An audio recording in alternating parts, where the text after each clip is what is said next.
Oke teman-teman semuanya. Nah, ini di ronde kedua.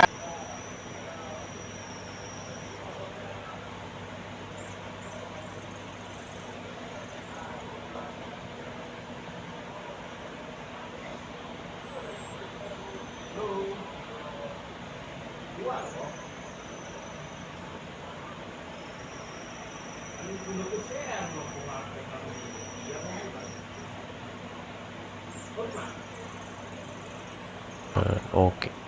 Apa yang dia ajarkan? Ya, terus apa nama universitasnya? Baru saya dengar bahwa Paulus itu seorang dosen. Baru saja, betulan, serius. Makanya saya tolong ya jelaskan di mana Paulus mengajar, sekolahnya apa, universitasnya apa, ya kayak gitu ya, muridnya berapa, ya kan harus jelaskan kayak gitu. Ya, jadi yang namanya seorang rasul ya, katanya yang berpendidikan rasulnya bagaimana tindak tanduk kesehariannya kan kayak gitu ya, siapa aja muridnya di kelas kan kayak gitu ya. Nah, jadi teman-teman, ini adalah argumentasi yang baru saya dengar malam ini ya, dari pihak Kristen. Paulus seorang dosen gitu ya. Jadi saya mau tahu universitasnya apa, ya terus muridnya berapa, kan kayak gitu. Nah, berkaitan tentang Paulus ya, kita tahu Paulus ini selain mengaku dosen yang dia sampaikan tadi, kalau kita lihat pun di Kisah Para Rasul 13 ya teman-teman, Paulus juga mengaku sebagai pengajar dan nabi. Ya, di situ ada 5 yang disebutkan, salah satunya adalah Saulus. Kan kayak gitu. Berkaitan tentang Paulus, banyak yang perlu saya bahas teman-teman. Karena kita perlu tahu ya, Paulus dan Yesus itu tidak pernah ketemu tatap muka ya. Tidak pernah ketemu tatap muka, tetapi hanya cerita dari Paulus saja ketika dia ke Damsyik. Katanya ketemu Yesus berbentuk cahaya. Jangan-jangan kan Lucifer kan? Karena apa? Sesuai perkataan Paulus juga, iblis pun bisa menyamar menjadi malaikat terang. Kan kayak gitu. Nah, jadi pertanyaan saya yang pertama, saya mau tahu dulu ya, riwayat dari Paulus ini, karena dia dosen. Tadi saya pun hanya baru dengar loh teman-teman, karena dia dosen Paulus ini. Saya mau tahu universitasnya apa ya, terus muridnya berapa, kan gitu, siapa aja muridnya. Itu dulu, unik gitu, unik di telinga saya, makanya saya mau tahu dulu. Aneh teman-teman ya. Paulus dosen kata beliau, ya nggak apa-apa, biarkan ya, gelarnya apa kan ya bisa kita pertanyakan nanti gitu ya. Jadi teman-teman semuanya, kalau Paulus dosen ya, artinya kita nggak perlu heran teman-teman, ada pendeta yang mengatakan bahwa Yesus pun sekolah gitu dari umur 13 sampai 29 tahun. Yesus hilang karena dia ikut bapaknya dan sekolah, kan kayak gitu. Itu kata pendeta di beberapa video gitu ya. Jadi kalau memang sudah ada universitas di zaman dulu gitu ya, saya tolong minta sebutkan gitu nama sekolah dan muridnya berapa. Ya harus jelas dulu backgroundnya. Jadi itu saja mungkin pembuka dulu ya sebagai pertanyaan. Silahkan Anda bertanya tentang masalah Nabi Muhammad juga nanti ya, saya akan jabarkan. Dan setidaknya Anda juga bisa membawakan data yang Anda pertanyakan biar kita semua mengerti di sini. Jadi teman-teman semuanya ya, tema malam hari ini ya teman-teman semuanya, kita mendiskusikan tentang masalah background Nabi Muhammad dan Paulus. Jarang-jarang saya mau bahas ini loh teman-teman dengan kawan-kawan kita yang Kristen ya. Baru malam ini saya bahas dengan dia ya, mengupas Paulus dan Nabi Muhammad Shallallahu Alaihi Wasallam. Kalau Nabi Muhammad Shallallahu Alaihi Wasallam ya, kita udah tahu ya bagaimana background beliau, bagaimana di Sirah Nabawiyah diceritakan seperti apa ya. Jadi kita tidak akan pernah terpancing dengan tuduhan-tuduhan atau fitnahan-fitnahan atau syubhat kepada Rasulullah Shallallahu Alaihi Wasallam. Jadi kita pertanyakan dulu dan mohon dijawab ya dengan akurat dan kalau bisa dengan data. Terima kasih.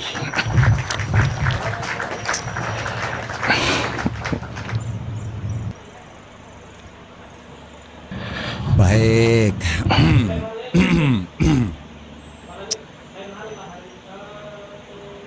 Oke ya. Nih kita lanjut lagi ya, kebetulan pertanyaannya bagus ya. Ini mengorek tentang siapa Paulus ya, yang adalah seorang yang memang benar-benar berpendidikan. Ya. Kalau kita buka datanya, mungkin memang teman-teman muslim jarang membaca ya, bahwa siapa Paulus itu hanya bertentangan, pokoknya yang penting itu aja. Jadi ini ketika waktu Paulus di Korintus ya, Kisah Para Rasul 19, masih di Korintus, Paulus itu menjelajah ya di Efesus. Nah, di situ didapati beberapa muridnya. Nah, kalau ditanyakan tadi berapa muridnya, di sini ada jawabannya. Jumlah mereka ada sekitar 12 orang. Ya. Paulus ini mengajar di ruang kuliah. Artinya, Anda ngerti ya, dosen itu artinya pengajar. Dia bukan guru biasa. Dia adalah orang-orang yang namanya mahasiswa, ruang kuliah, Tiranus, di Tiranus. Ya, nama universitasnya tuh Tiranus. Teman-teman bisa cari tahu Tiranus itu di mana. Ya, ketika waktu berada di Efesus sekarang tuh, dulu itu Tiranus itu paling terbaik ya, tempat kuliah terbaik bagi orang-orang di Yunani saat itu. Ya, makanya Paulus ini bukan orang bodoh yang tiba-tiba diangkat jadi yang namanya rasul. Dan kalau dikatakan bahwa Paulus ini nabi, Paulus tidak pernah yang namanya jadi nabi, teman-teman. Ya, nabi itu nanti kita akan bukakan. Siapa sih nabi ini sebenarnya? Tiba-tiba ada orang yang mengatakan bahwa Paulus ini nabi. Itu adalah kesalahan besar. Ya, karena di dalam Alkitab Paulus itu tidak pernah disebut sebagai nabi, rasul. Ya, coba ya kita kalau bukakan satu data, karena saya juga masih menjawab dengan data. Ya, saya nggak biasa ngomong-ngomong, teman-teman. Jadi jelas ya kalau Paulus ini adalah orang berpendidikan. Dia bukan orang yang asal-asal tiba-tiba jadi yang namanya dosen ya, buta huruf tiba-tiba diangkat jadi rasul. Tidak pernah, teman-teman. Tidak ada pernah sejarah dalam bangsa Israel bahwa mereka itu orang-orang buta huruf. Atau dimanapun berada tidak pernah ada nabi itu buta huruf. Ya, atau tidak pernah ada yang namanya imam-imam itu buta huruf atau tidak sekolah. Ya, semua orang di situ belajar. Semua orang itu di situ mengerti. Karena salah satu hal yang harus dilakukan adalah membaca. Ya, bahkan di dalam hal ini Paulus yang sebagai seorang yang tadi saya bilang bahwa adalah orang yang sangat cerdas. Paulus melepaskan semua itu ketika waktu dia bertemu dengan Yesus Kristus dalam bentuk cahaya, ya. Nah, siapa yang melihat Paulus saat itu? Kita lihat ya. Kisah Para Rasul 9. Nah, tadi ada pertanyaan tuh. Siapa yang melihat dia dalam bentuk cahaya? Di situ dia, di sini dikatakan ya, dalam Kisah Para Rasul 9, ya. Dalam perjalanannya ke Damsyik, di kota Damsyik, ini sangat jelas ya. Ya, siapa yang menjadi saksi di antara yang melihat Paulus itu? Ia rebah ke tanah. Nih saya langsung cepat aja ya. Saulus, mengapa engkau menganiaya aku? Jawab Saulus, siapa engkau? Tuhan. Katanya, akulah Yesus. Nih Yesus ngomong. Kemudian siapa yang menjadi saksinya? Poinnya di sini.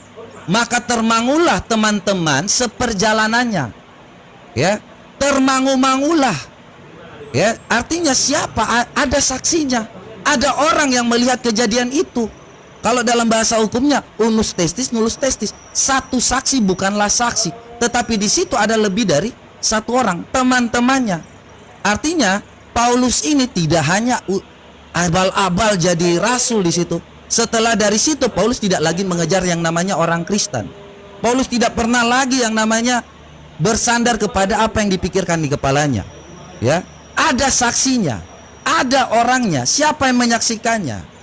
Ya, sejak saat itu Paulus itu berubah total. Dia tidak lagi mengejar yang namanya orang Kristen. Ya, yang menjadi pertanyaan saya buat Islam, ya teman-teman umat Muslim, ya, siapa yang menjadi saksi ketika Muhammad itu menjadi nabi dan siapa yang mengangkatnya? Ya, karena kalau dibilang bahwa dia nabi, verifikasinya oleh siapa? Siapa yang datang tiba-tiba ngomong engkau adalah seorang nabi? Kalau Paulus jelas Tuhan Yesus pernah mengatakan bahwa dari buahnya lah kita melihat, ya. Dan Paulus selalu melakukan segala sesuatu itu dengan yang namanya berdasarkan nama Tuhan Yesus. Membangkitkan yang mati pun, membuat mujizat pun selalu memakai nama Tuhan Yesus, seperti yang dikatakan dalam Yohanes 15 ayat yang ke-16 dan 17 tadi. Ya, siapa yang mengangkat Muhammad menjadi nabi dan siapa saksinya? Silakan. Oke.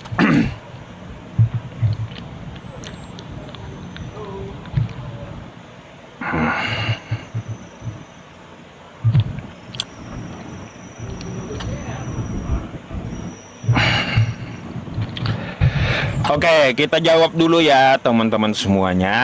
Ya, pertama, siapa yang mengangkat Nabi Muhammad menjadi nabi dan rasul? Kita buka aja Quran surah Al-Ahzab ayat 40 ya. Maka Muhammadun aba ahadim mir rijalikum walakin Rasulullah wa khataman nabiyyin. Bukanlah Muhammad itu bapa salah seorang di antara laki-laki dewasa kalian, karena anak-anak laki-laki Nabi Muhammad semuanya meninggal ya. Jadi Nabi Muhammad ini adalah penutup para nabi. Ya, di sini dikatakan beliau adalah seorang nabi dan penutup khotaman nabiyyin. Ya, penutup para nabi. Sesungguhnya beliau adalah penutup para nabi. Oke? Berdasarkan firman Allah dalam Quran surah Al-Ahzab ayat 40. Lalu ya, siapa saksinya katanya? Ini pengangkatan jadi nabi atau mau kondangan gitu? Jadi saksi nikah kan kayak gitu ya. Pengangkatan itu ya, pengangkatan nabi itu bukan kayak orang mau nikah, bukan gitu. Ya. Coba kalau kita lihat ya, siapa yang mengangkat Yesus jadi Tuhan? Kan kayak gitu. Akan kayak gitu pula kita bertanya. Nanti kita tanyakan pula, siapa yang mengangkat Paulus jadi rasul? Katanya Yesus berbentuk cahaya. Kita pertanyakan saja, di mana nubuatan tentang Paulus gitu ketemu dengan Yesus? Kan gitu pula, siapa pula saksinya? Ketika saat Ananias ada di situ, kan kayak gitu. Siapa selain Ananias? Coba. Ginilah, kita bedakan dulu ya teman-teman semuanya. Bedakan mau ke kondangan, mau nikahan dengan pengangkatan nabi. Nabi itu dinyatakan oleh wahyu Tuhan. Makanya udah saya bilang di awal tadi, nabi itu dinyatakan oleh Tuhan, bukan nabinya sendiri ngaku-ngaku. Bukan. Kalau Paulus kan ngaku-ngaku. Ya, di Kisah Para Rasul 13 nomor 1 tuh, ya.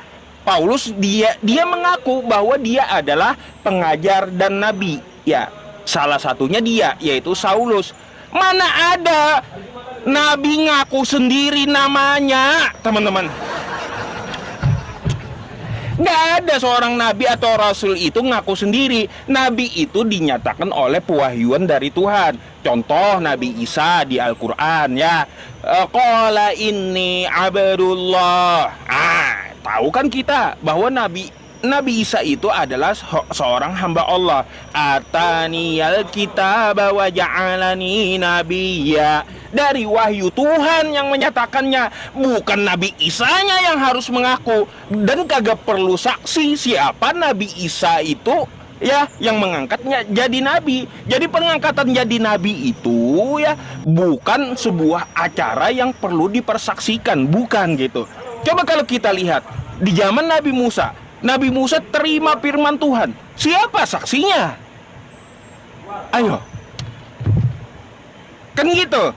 Nggak ada. Jadi bedakan dulu yang mau kondangan, jangan Anda campur dengan masalah kenabian gitu ya. Kalau mau kondangan ya akad nikah silahkan pakai saksi ya. Kalaunya untuk masalah kenabian atau kerasulan, itu yang menyatakan adalah Tuhan semesta alam. Nah, berkaitan tentang masalah kuliahnya Paulus nih teman-teman. Ini ya teman-teman, saya tadi membuka website ya teman-teman. Universitas tertua di dunia dipegang oleh siapa? Nggak ada Tyrannus loh, ya. Universitas Al-Qarawiyyin Maroko, ya, adalah universitas yang tertua di dunia gitu. Ya, kagak ada universitas Tyrannus, dosennya adalah Paulus. Heran saya. Ya. Coba Tyrannus itu di mana sih universitasnya, alamatnya di mana, terus berdiri tahun berapa gitu ya? Coba tolong, saya baru dengar masalahnya gitu. Coba silakan Anda buktikan ya argumentasi Anda sendiri gitu. Tyrannus itu ya universitas dari Paulus itu tahun berapa berdirinya, terus dia ya di mana alamatnya gitu. Karena yang pemegang pertama kali yang tertua adalah Al-Qarawiyyin dari Maroko gitu. Terima kasih.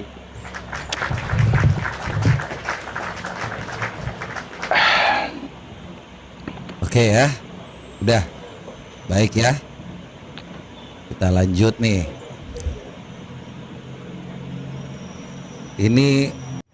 Ini suatu hal ya, memang kalau memang tidak sesuai dasar Alkitab ya.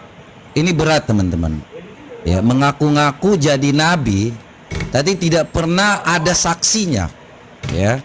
Ketika Yesus itu lahir, ingat loh, malaikat itu datang dan mengatakan kepada gembala-gembala, itu menjadi saksi. Makanya dalam Ulangan 18 ayat 15, ya, kita itu butuh saksi dimanapun.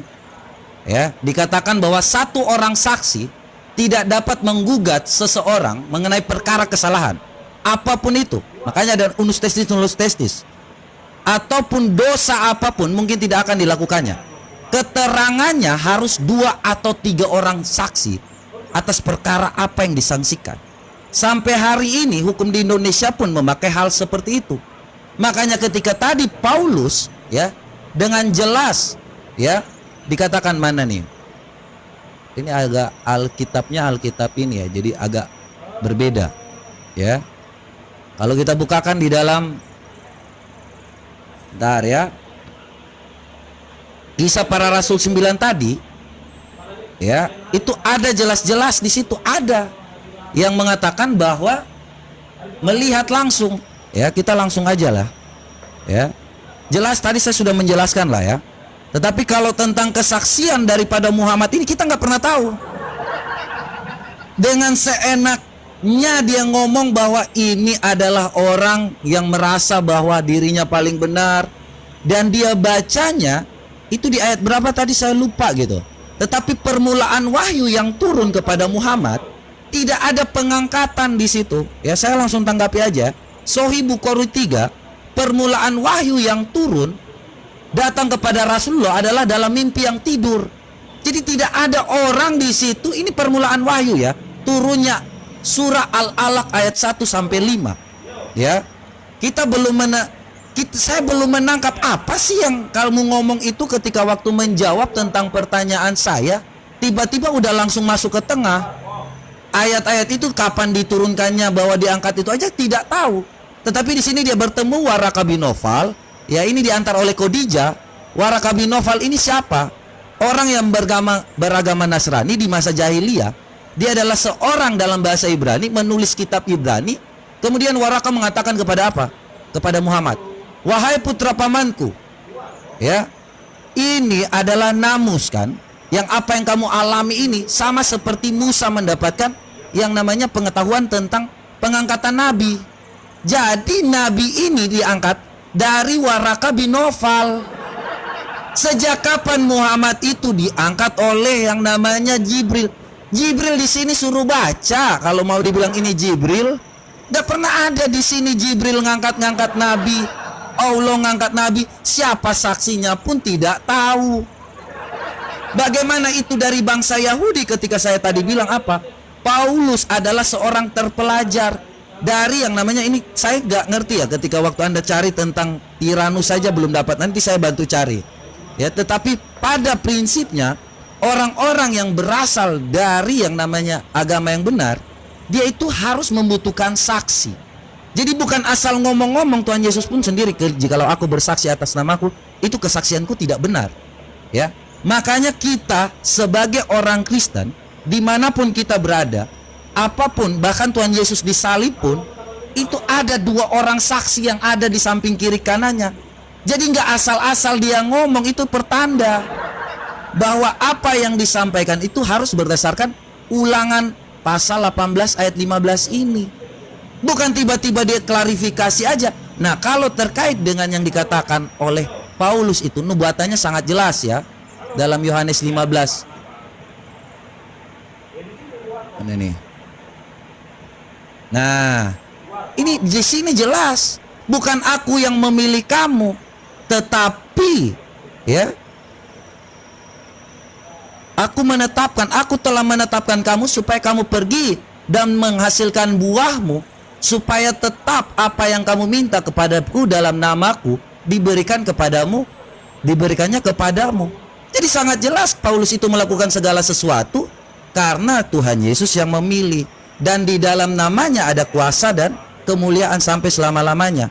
Nanti kita bukakan lagi. Nah, pertanyaan saya, Ucup, ya, kalau memang itu, kapan Muhammad itu diangkat jadi nabi? Kalau memang kau nggak ngerti siapa yang melihat saksinya, kapan dia diangkat jadi nabi? Kok tiba-tiba masuk aja ke dalam yang namanya firman Allah? Belum diangkat kok tiba-tiba belum ada, tapi sudah ada itu yang ada dalam Quran. Iya. Jadi pengangkatan dulu, silakan. Baik. Iya.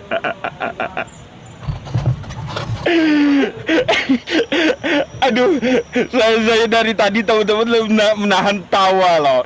Ini sebentar ya, saya mau menanggapi dulu ya teman-teman semuanya. Ini ucuk-ucuk Paulus ini ya, siapa yang ngangkat jadi rasul, dari dosen jadi rasul gitu loh. Aduh, Paulus ini dosen rupanya, baru tahu saya teman-teman ya.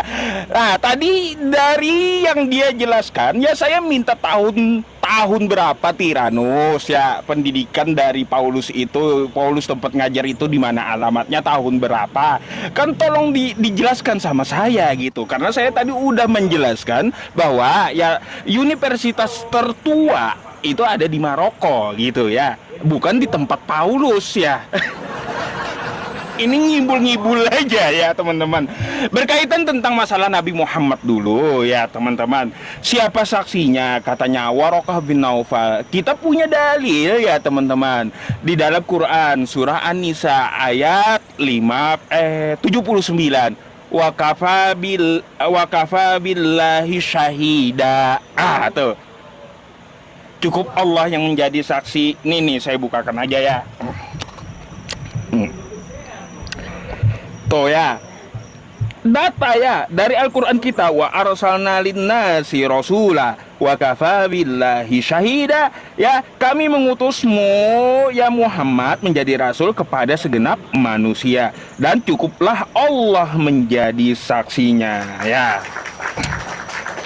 Nah, jadi kayak gitu, bukan Warokah bin Naufal, bukan Warokah bin Naufal. Kalaupun penerimaan wahyu yang pertama dari mimpi, katanya ya, dari mimpi. Anda ngerti nggak penerimaan wahyu itu ada berapa metode gitu?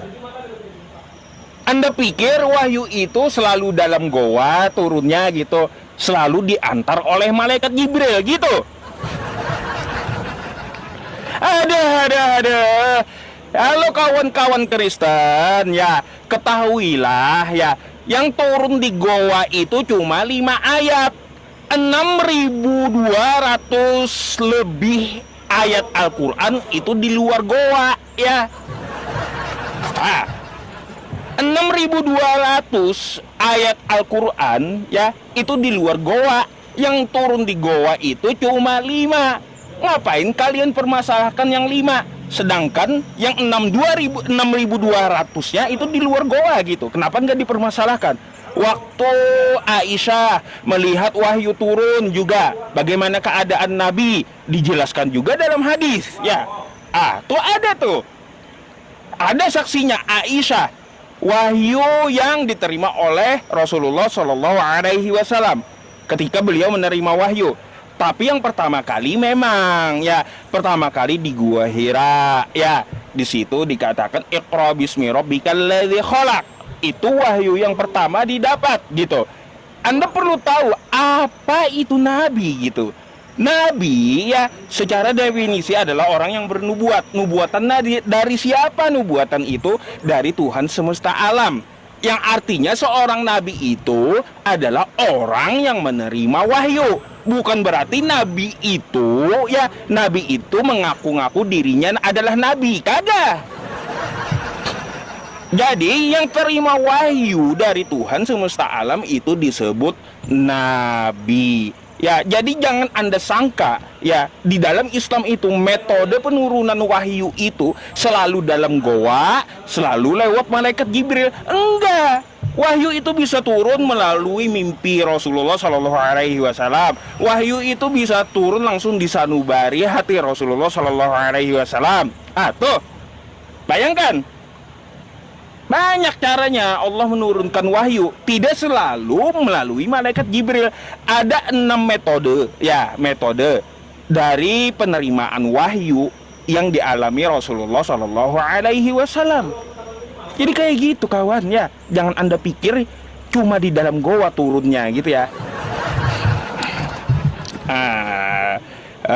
Jadi Anda mau tanya lagi, 6.200 di luar goa siapa saksinya? Aisyah ada tuh ya hadisnya. Tuh waktu turun wahyu. Sekarang pertanyaan saya tolong dijawab ya. Tiranus ya, dosen Paulus ini di mana gitu ya, sekolah alamatnya di mana, tahun berapa dulu, itu dulu dah ya. Bingung saya. Silakan. Baik ya. Tentang Tiranus ini menjadi PR yang bagus ini ya. Ini bagus ini supaya kita mengorek tentang bagaimana kehidupan waktu bangsa Yunani ya saat itu. Nah, saya masih ini karena loading terus ya. Saya buka websitenya tetapi masih memang dalam keadaan loading ya. Jadi kalau teman-teman lihat ya, saya sedang mencari dan memang belum dapat ya. Tunggu sampai websitenya dibukakan ya. Jadi itu bukan menjadi alasan karena memang saya tuh biasa dengan data. Yang saya herannya ketika waktu dikatakan suatu hal tentang persaksian, kemudian ada orang yang berani mengatakan bahwa Allah menjadi saksinya. Ya, ini suatu hal yang baru dalam hidup kenabian ya. Karena tidak ada di dalam ajaran baik dari Abrahamik ini semuanya itu nabi itu bersaksi untuk dirinya sendiri, Allah yang mengatakannya. Ya, ini adalah suatu kebohongan. Makanya ketika waktu kita bertanya siapa saksinya, tidak pernah ada. Allah. Siapa yang mengangkatnya? Tiba-tiba yang dikatakan di dalam Quran, kapan waktunya pun tidak tahu. Ini 6.600 ayat itu tidak pernah ada yang namanya dikatakan bahwa waktu jam segini kau diangkat, nggak ada. Tetapi kalau Paulus sangat jelas ya dalam Kisah Para Rasul, ketika waktu dia melihat Yesus, di situ Tuhan Yesus ada, kemudian dia matanya buta, langsung dibawa oleh teman-temannya menghadap kepada Ananias. Jadi ada proses yang jelas gitu. Ini bukan abal-abal tiba-tiba disuruh baca, disuruh ngomong, terus Allah jadi saksinya. Saya tanya ini siapa saksinya? Kok Allah? Padahal dari tadi saya penekanan ya, segala sesuatu dalam hal yang namanya bangsa Yahudi ini merupakan apa yang dikatakan dalam Taurat, teman-teman. Ya, tidak akan pernah bisa sampai hari ini pun setiap orang berkata itu pasti yang namanya pembuktian itu harus membawa yang namanya saksi, teman-teman. Dalam hukum pembuktian, actori incumbit probatio, siapa yang mendalilkan dia harus membuktikan dengan cara mendatangkan minimal 2 orang saksi, 2 alat bukti. Jadi kalau siapa saksinya? Allah. Lu panggil Allah. Lu panggil Allah coba. Nggak ada, Allah nggak mungkin bersaksi. Toh yang mengatakan pun adalah Muhammad sendiri. Itu yang menjadi kebingungan antara umat Islam ini, bahwa ini adalah nabi yang sebenarnya atau nabi pendusta. Karena di dalam hal yang Tuhan Yesus katakan bahwa akan ada yang membawa namaku, seolah-olah bahwa dia ini adalah orang yang benar. Nah, seperti yang Muhammad katakan nih, dia bawa-bawa nama Tuhan Yesus, padahal dia nggak pernah bersaksi. Ini namanya ya kesaksian. Sahih Muslim 41, ya. Jadi Muhammad ini bersaksi bahwa Nabi Isa, ini kalau mereka bawa-bawa Nabi Isa sama dengan Yesus, stop. Karena Nabi Isa itu tidak pernah bertemu Muhammad. Ya, Muhammad bersaksi. Nih Muhammad, syahadat Muhammad teman-teman. Mungkin teman-teman semua belum tahu. Barang siapa mengucapkan 2 kalimat syahadat, yaitu tidak ada Tuhan selain Allah, yang selain disembah semesta alam, dan sekutu baginya, Muhammad ya sebagai hamba bersaksi bahwa Isa, ini kalimat syahadat yang benar teman-teman. Kalian harus tahu bahwa Muhammad itu bersaksi menggunakan nama Isa. Isa itu pakai bahasa Yunani artinya Iso ya. Yesus yang artinya dalam bahasa Indonesia. Ya, hamba Allah. Tidak pernah ada Muhammad itu bersaksi mengatakan, ini dia bersaksi, dia tidak pernah melihat. Bersaksi itu apa teman-teman? Melihat, mengalami, mendengar secara langsung. Tetapi Muhammad berani bersaksi mengatakan bahwa Isa itu adalah yang namanya agama, mengatakan bahwa Isa itu adalah hamba Allah. Itu suatu hal yang namanya keanehan. Makanya kita tidak pernah melihat bahwa yang dikatakan oleh Nabi Isa itu adalah kebenaran, atau perkataan Muhammad itu adalah benar. Orang dia nggak punya saksi, masa kau panggil Allah untuk bersaksi untukmu? Jadi ini suatu kekeliruan yang seperti dikatakan dalam Ulangan 18 ayat 15 tadi, bahwa lu jangan bawa-bawa saksi dusta atas nama, membawa-bawa nama Allah. Lu boleh enak saja ngomong ya. Dan yang menjadi pertanyaannya ya, kalau di dalam sejarah Alkitab ya, saya akan mencari tahu tentang Tiranus ya, sementara saya buka webnya ya. Yang menjadi pertanyaan saya, Anda sudah tidak tahu nih kapan, siapa saksinya ya, siapa yang mengangkatnya, tidak pernah ada ini ya. Jawaban ini semuanya Allah. Yang menjadi pertanyaan saya, apa mujizat Muhammad lagi kalau seandainya nabi-nabi ini semuanya dari bangsa Israel itu mempunyai mujizat? Hanya satu nabi yang tidak punya mujizat. Silakan membuktikan bahwa itu Allah benar.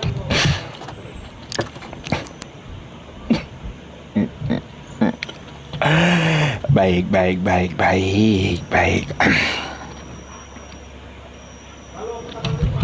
Tanding ulang. Semangat teman-teman, seru ini teman-teman. Ya, begini pisau ya. Saya tadi kan menuntut Tiranus, tolong Anda carikan dulu ya. Jangan sampai Anda stuck di situ. Anda yang bawa argumentasi, jangan sampai Anda buntu sendiri gitu ya. Coba dulu itu ya. Makanya saya memfokuskan ke satu tema dulu teman-temannya, satu pertanyaan dulu. Kalau udah tuntas dijawab, saya akan beralih ke pertanyaan lain ya. Ini satu aja kagak kejawab, malah nanya lagi, ntar hilang ya. Gitu. Jadi kita minta pertanggungjawaban dulu. Tiranus ini di mana alamatnya, tahun berapa? Karena pengajarnya rupa-rupanya Paulus, teman-teman, dosennya ya. Baru dengar saya, teman-teman. Penasaran juga saya. Ya, aduh. Jadi teman-teman kita jawab dulu ya. Mata pisau begini ya. Saya kasih tahu dulu ya sama Anda. Tidak semua yang namanya saksi itu melihat dengan mata. Enggak. Contoh di persidangan ya. Ada namanya saksi ahli. Dia tidak melihat dengan mata ya. Ahli forensik, ahli digital, apakah melihat kejadian? Kagak. Mereka melihatnya dari teori, kan gitu ya teman-teman. Dari teori keilmuan dia, kan kayak gitu. Tidak semua jadi saksi itu adalah melihat dengan mata. Kalau Nabi Muhammad, siapa saksinya? Ditanyakan kepada kita. Nabi Muhammad Sallallahu alaihi wasallam menerima wahyu, satu saksinya Allah, dua pembawa wahyu malaikat Jibril, tiga Nabi itu sendiri, yang keempat saksi kejadian ya Siti Khadijah istrinya ya setelah beliau pulang, yang kelima saksi ahli dari Warokah bin Naufal yang dia sebutkan ya.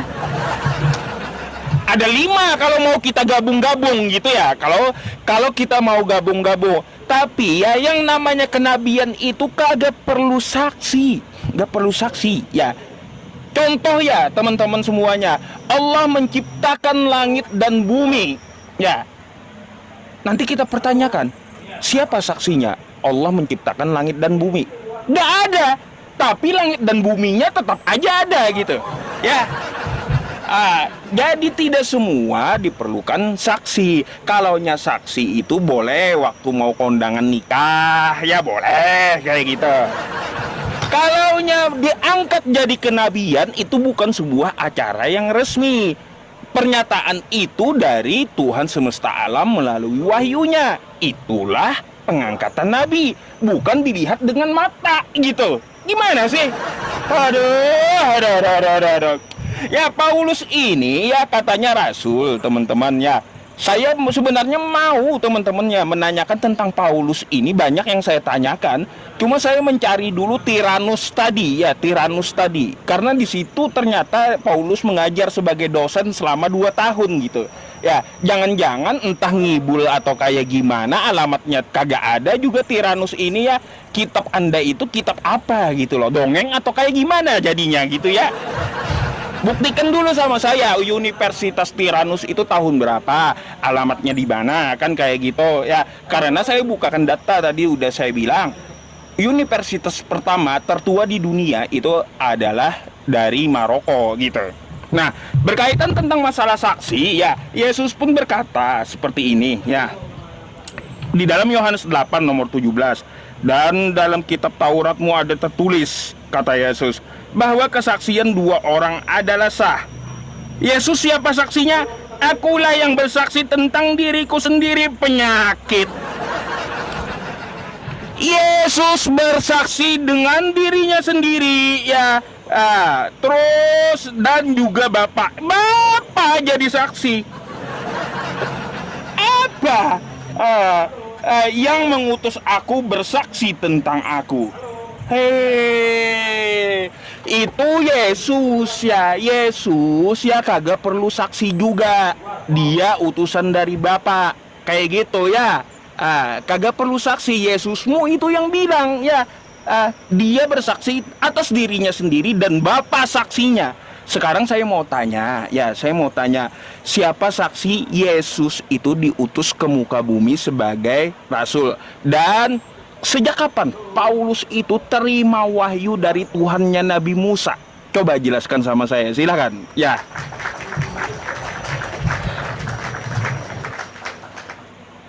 Oke ya, baik ya. Kalau kita lihat ya, ini pertanyaannya udah keluar lagi. Ya, kalau tadi saya udah jelaskan tentang Tiranus itu di dalam Alkitab sudah sangat jelas ya. Kisah Para Rasul 19 ayat 9. Ya, tetapi dia terus menuntut ya. Kalau dia harus dalam bentuk secara yang namanya tertulis, tercatat ya. Artinya mereka nggak ngerti ini. Saat itu tuh orang belajarnya caranya seperti apa? Ya tentu belum disebut universitas. Ya. Jadi kalau lu mencari tentang yang namanya universitas seperti itu, tidak pernah ada, karena yang tadi kau bilang bahwa itu dari Maroko, itu baru awalnya disebut universitas. Tetapi jelas di dalam Kisah Para Rasul 19, di situ tadi kau sudah bertanya ya Ucup ya. Siapa, di mana, murid-muridnya itu jelas. Tapi kalau kau mau cari yang namanya universitas itu, oke, itu menjadi nanti ke depan ya, supaya saya bisa membongkar di sini, tetapi memang belum ada dalilnya ya. Karena apa? Internet server error ya. Ini saya mencoba untuk membuka hal seperti itu ya. Nah, tapi yang sangat jelas bahwa di mana? Di Efesus ya. Siapa muridnya? Ada 12 ya. Dan siapa pengajarnya? Paulus, di ruang kuliah Tiranus tadi. Nah, kita kalau berbicara tentang apa yang dikatakan oleh Ucup tadi ya, terkait dengan siapa yang namanya menjadi saksi oleh Paulus tadi ya, saya sudah jawab juga nih. Ketika waktu Tuhan Yesus mengatakan bahwa aku bersaksi bukan atas kehendakku, ya memang harus ada minimal 2 orang saksi. Jadi sudah sangat jelas ya. Dan kalau Anda mengatakan tentang Yesus, ini sedikit aja karena dia udah keluar ya. Jadi kata malaikat itu yang menjadi, yang mengangkat, yang kau bilang mengangkat, ini Tuhan Yesus ini sejak dia lahir, malaikat itu sudah berkata kepada gembala-gembala di padang, hari ini telah lahir bagimu juru selamat Kristus Tuhan di kota Daud. Jadi kalau sangat jelas ya, Tuhan Yesus itu menyampaikan segala sesuatu dengan saksi. Apa yang terjadi? Gembala-gembala ini menjadi saksi. Makanya dalam tulisan Lukas ini, siapa yang memberitahu mereka? Malaikat. Malaikat punya Tuhan namanya Yesus Kristus.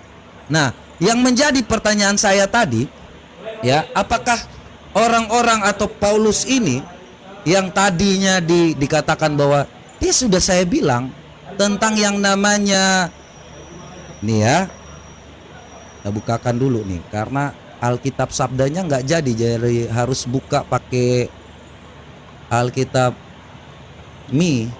itu nggak jadi. Nah, kalau kita melihat ya, Paulus ini adalah orang yang benar karena dia selalu melakukan suatu hal itu berdasarkan apa yang dikatakan oleh Tuhan Yesus. Paulus ini bukanlah nabi, sekali lagi ya. Jadi ada orang-orang muslim atau mengatakan bahwa Paulus ini nabi. Jelas ini nabi adalah Ulangan 18 ayat 20 ya.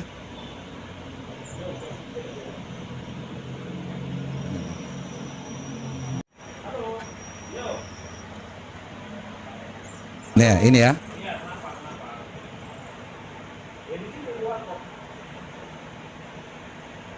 Mana sini sebentar. Sorry ya. Seharusnya tadi disiapkan ya. Jadi kalau dibilang Paulus itu memang nabi, siapa? Ini rasul.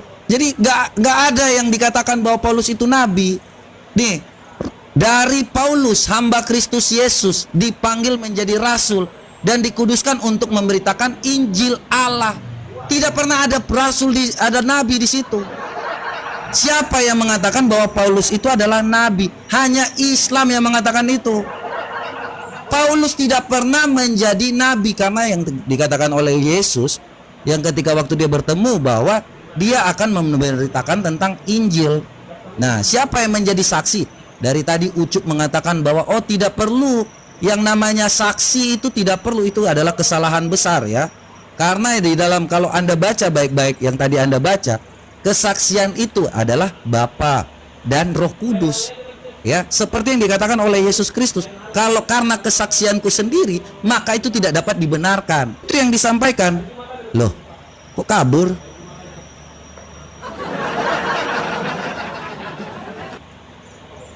Mana Ucupnya ini? Aduh.